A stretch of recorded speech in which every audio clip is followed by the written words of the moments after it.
Sup guys, my name is SmittyJ and this is going to be part 2 of the series on how I almost lost my father 3 times in the first 40 days of 2018. If you missed the first part, the link will be down in the description. I'm not sure how long this video is going to be, but there's 3 separate times that I almost lost him, and I believe this is going to cover both the second and the third, so here we go. So the first one happened on January 1st, 2018, and basically the doctors thought it was a seizure, sent him home, asked him to, take his medicine properly and all that, and then for the next month or so, that's what he did. He took his medicine, went to work, did his normal stuff. Then on February 6th, 2018, I was sitting at home. I had literally just gone live on Twitch, and I get a phone call from Pops. I answer the phone, and I'm like, "What's up, Pops?" And he says it happened again. And I said, "What happened again?" And he said, I hit a house. And I was like, "You hit a house? What's going on?" And he said, "I'm not sure. I'm in the ambulance now, going to the hospital." And he explained to me what hospital he was going to. I asked him, "How are you doing? How bad is it?" And he said, "Oh, it's fine. I'll be fine. Just little scrapes and bruises or whatever." And so I got off the phone with him.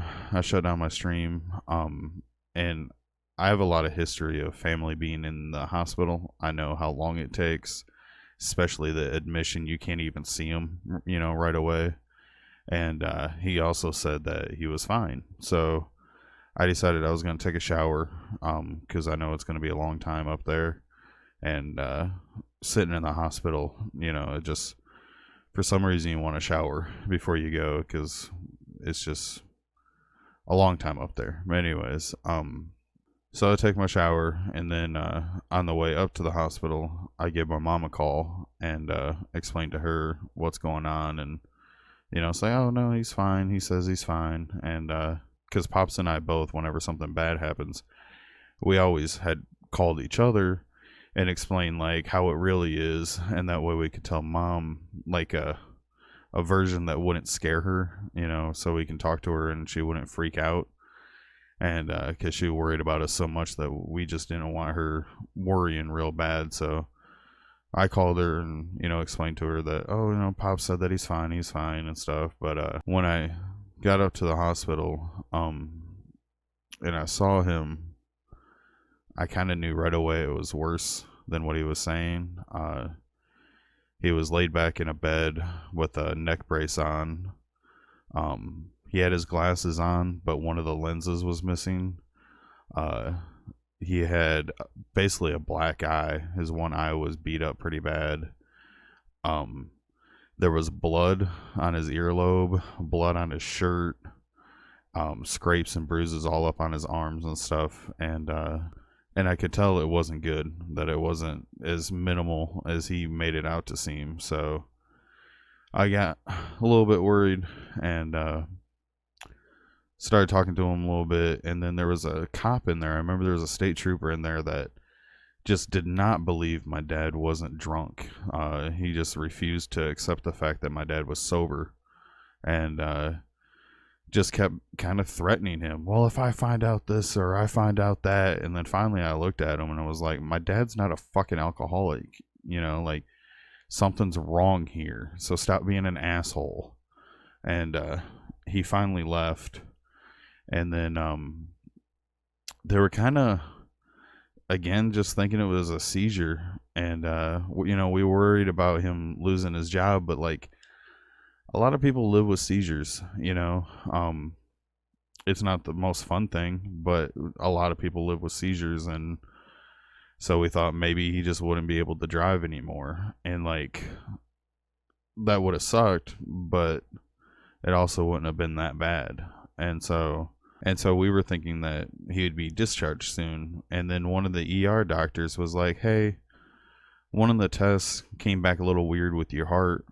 We just want to take a closer look. And I don't know who that doctor was, but I wish I could buy him a beer. I wish I could shake his hand because it turns out it wasn't seizures at all. It was actually my dad's heart not pumping enough blood and basically him blacking out because of it. His first accident I've already explained, but his second accident, he ended up in a neighborhood that he had like never been in before, and he ended up going through someone's yard through their chain link fence and actually kind of hitting the side of their house. And it was all because he was blacking out, but he was kind of running on autopilot, is basically how they explained it. That is, his body, like his mind wasn't there, but his body was doing things, basically. And then they explained to us that his heart was so bad that they needed to get him into surgery immediately for open heart bypass surgery. And the next few days kind of flew by. I don't remember a lot of it. It was such a blur. I know he kept complaining about his rib hurting, like his side hurting, and other than that, he kind of felt fine. So the accident was February 6th, and then they had him in surgery February 9th. And I wish I could explain more during those few days, but like I said, I really don't remember a lot. It was really a blur. And I do remember the surgery though, and the waiting room. It was supposed to be a 4-hour surgery, and I was there with my mom, and actually my grandpa, my dad's dad, ended up coming down. And I remember sitting there in this big empty room and just not knowing what to do. Like, I was tired, but I felt like I shouldn't be sleeping because who sleeps while their dad's on the operating table? I remember my mom trying to read magazines, but really she was on the same page for like 20 minutes at a time. Like, clearly she wasn't reading. And I remember actually a streamer that I really like went live, and so I went and started watching him on my phone. And I kind of typed in the chat that I was, waiting for my father to have open heart surgery. And I just want to say thank you, Pineapples. Pineapples was the one. He had basically his entire chat say a prayer for my family. And that really meant a lot to me at the time, and still does. But at like the 4-hour mark, I got tired of waiting. It was like we were supposed to get updates during it. There was a phone there that we were supposed to get updates throughout the process, and it just seemed like a lot of people in the waiting room was getting updates, but not us. And so I went up and asked the lady at the counter, and I was like, hey, do we have any updates for my dad? And she ended up telling me to go take a seat and that she'd call me back up in a little bit. And I think like a half an hour went by, and she called me up and told me that the surgery was wrapping up and that they would be calling us with an update soon. And so I remember I went and sat down with my mom, and we kind of just sat there and waited some more. Then finally they called me back up again, and I thought it was weird because you know how like in the movies the doctor comes out of the double doors and is like, hey, they're all right, or they're real sad looking, and they say things didn't go well, Well, this was on the phone. Ended up calling me on the phone, and there's this tiny little table with a phone on it, and I sit down and wait for it to ring. It rings, and I answer it, and it's the surgeon, the main heart surgeon, and he's like, he made it through. He did really well. I was actually surprised that he made it off the table. And that was such a roller coaster of emotion for me because they were worried about his heart the whole time, but they almost made it sound like it wasn't that big of a deal. Like the 3 previous days, they were just kind of like, oh yeah, we're going to do open heart surgery. No big deal, you know, and it just didn't seem like that big of a deal to the surgeons and to the doctor, like the doctor's staff. But then all of a sudden the head surgeon's like, yeah, well, didn't expect him to make it off the table. But he also just told me that my dad was alive. And so I was like overwhelmed with joy. But if he would have told me that way in person, I would have punched him right in the face, because I just felt like it was such a douche way to like say, can't you let me enjoy the fact that my dad's alive for more than a half a second before you're like, almost lost him, you know? And it just, I'm thankful to that surgeon, but for some reason that's stayed with me the whole time. That, man, it just pissed me off. But anyways, he then proceeds to explain to me that it took a little longer than normal because he actually had a broken rib. For some reason, like the x-rays and stuff that they did on him, they didn't see it, but when they opened him up, he had a broken rib.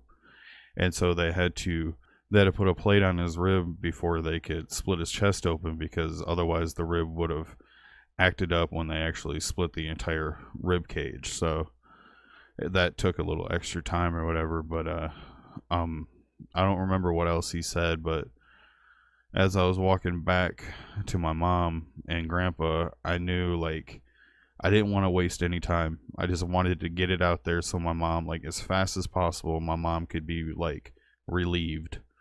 And I came from behind her, and I said, just real loud, I was like, Pops is fine. Pops is good. You know, like, Pops is alive. I don't remember the exact words, which one of those it was, but it was just like, hey, he's okay. And I remember the relief noise that my mom, like, it wasn't a noise that you can intentionally make. It was just so much relief and stress coming off from her shoulders, and I'll never forget that noise.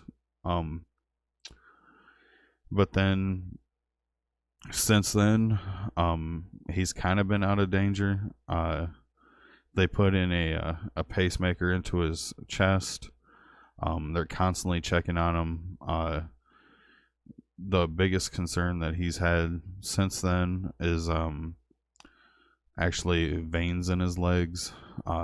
There's poor circulation to his legs, basically. But yeah, so that was the 3 times I almost lost my dad in the first 40 days of 2018. One with the first accident in the van with my mom, the second one in his pickup truck hitting a house, and then third one being his operation, his open heart surgery. This video, I know, wasn't as detailed as the last one, but that's because those 3 days was such hectic and crazy, and I just can't even explain, like, I can't even explain, like, how much of a daze I was in.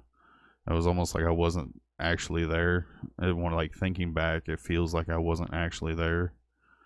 And so sorry if you wanted more. I don't have any more details than that. But again, if you have lost a parent or have had something tragic like this happen to you, I truly am sorry.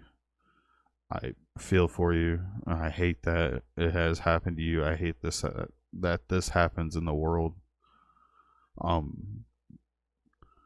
But one positive out of this is that not that me and Pops weren't ever close. I mean, we've always been super close, but going through this ordeal seems to have made us even closer. So, um, yeah, tell your loved ones that you love them. Tell them how much they mean to you, because when they say that you never know what's going to happen, I mean, I had no clue. It wasn't like, okay, next week your dad's going to almost die. Like, I had no clue. It just, you know, came out of nowhere. So, um, again, thank you for watching, and bye. Love you, bye.